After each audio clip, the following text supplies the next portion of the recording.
Serbs are many things, but one thing, we are not as prideful in the bad sense of that word. But because of something I witnessed and heard yesterday, I'm going to attempt to answer these questions to the best of my ability.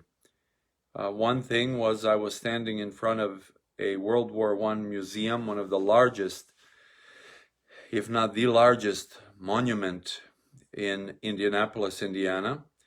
And the other reason is a short plea I heard from an Englishman out of all people. But before I say anything, please allow me to say the following. I was born and to a certain age raised in Serbia.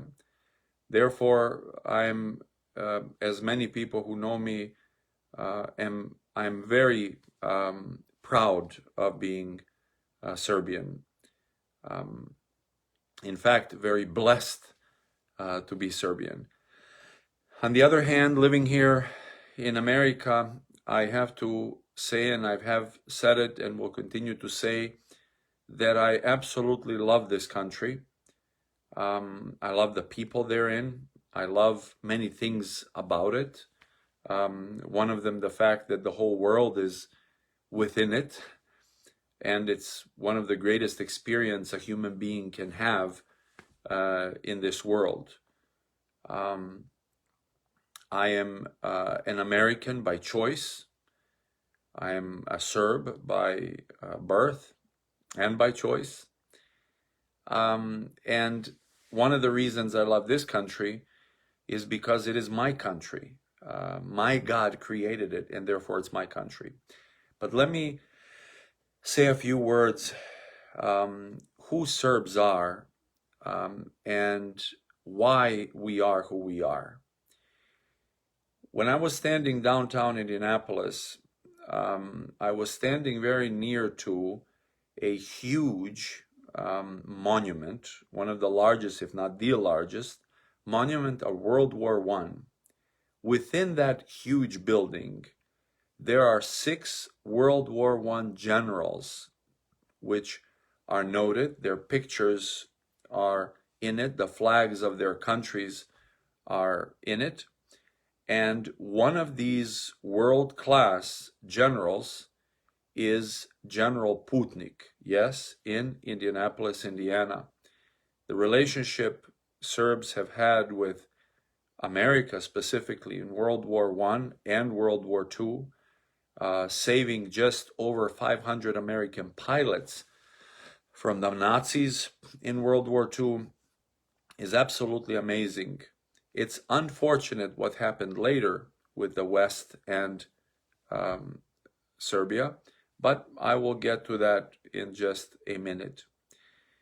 Now, that's one thing that made me speak on this theme. The other reason I want to share this with you, because I listened to a short plea from an Englishman from Great Britain, who basically said to all his listeners who Serbs are and why we should do everything to them except make life hard for them.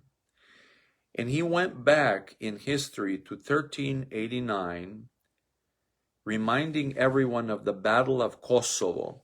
It was a huge battle that went on between the Serbs and those from the Ottoman Empire. The Ottoman Empire was pushing from the south up north, and they basically came to a halt when they hit the Serbian land at that time. There was a huge battle on the land called, the area called Kosovo, which is the southern part of Serbia. And many Serbian people were killed. In fact, King Lazar, the leader of the Serbian army, was beheaded. His wife's 9 brothers and father were killed. His wife was imprisoned, his daughter was taken away, and so many other horrible things happened. The army of the Ottomans was huge. Let's say they had, I can't remember the numbers now, 200,000-300,000 soldiers, and Serbs literally had 10% of that. They fought very courageously, obviously.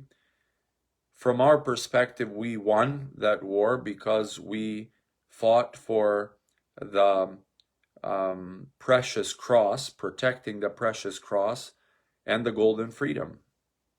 But we weren't only doing that for us. In fact, because of the Serbs, the whole Western Europe was saved to a degree. Just something very similar happened then in World War II, where the Nazis were going from the north down south towards Greece and our other brothers and sisters, and the Serbs again stopped it. How did they stop the Turks? How did they stop the Nazis? Well, by literally offering their lives.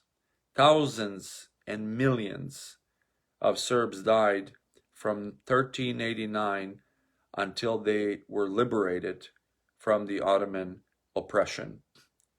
Now, please, before I go on, note that I'm not talking about Islam in general, and I'm not talking about Muslims in general. I'm talking about the Ottoman Empire and their way of dealing with people at that time, and in other words, their aggression.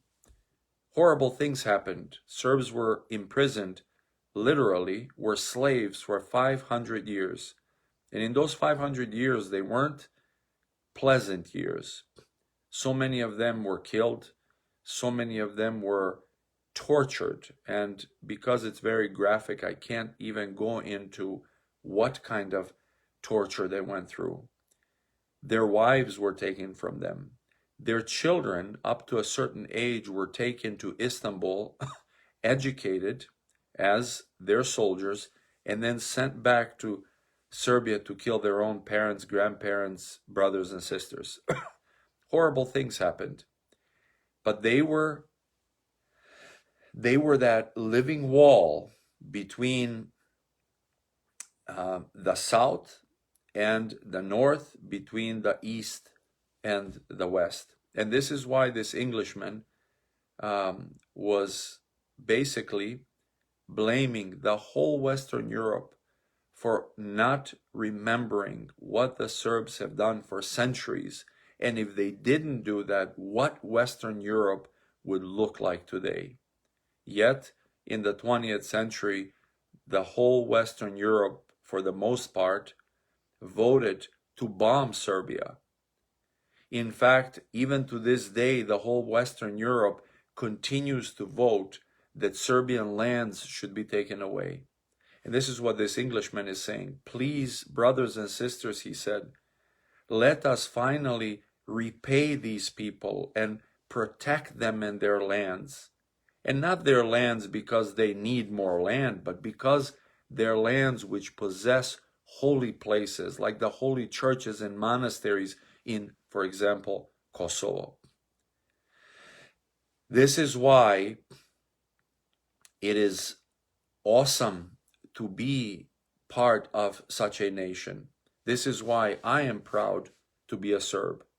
Have there been times or places or situations where certain Serbs, so-called Serbs, didn't act like Serbs?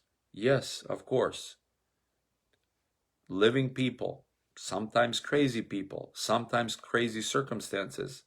But generally speaking, this is a nation that has stood up to the Ottoman Empire, that has stood up to the Nazis, which has stood up to the communists, also being imprisoned and thousands of lives. And to this day, it stands up to any and every oppression. Some say that today it stands up to the New World Order. Now, the New World Order can be a positive thing and a negative thing, a good thing and a bad thing. I'm obviously talking about the bad thing.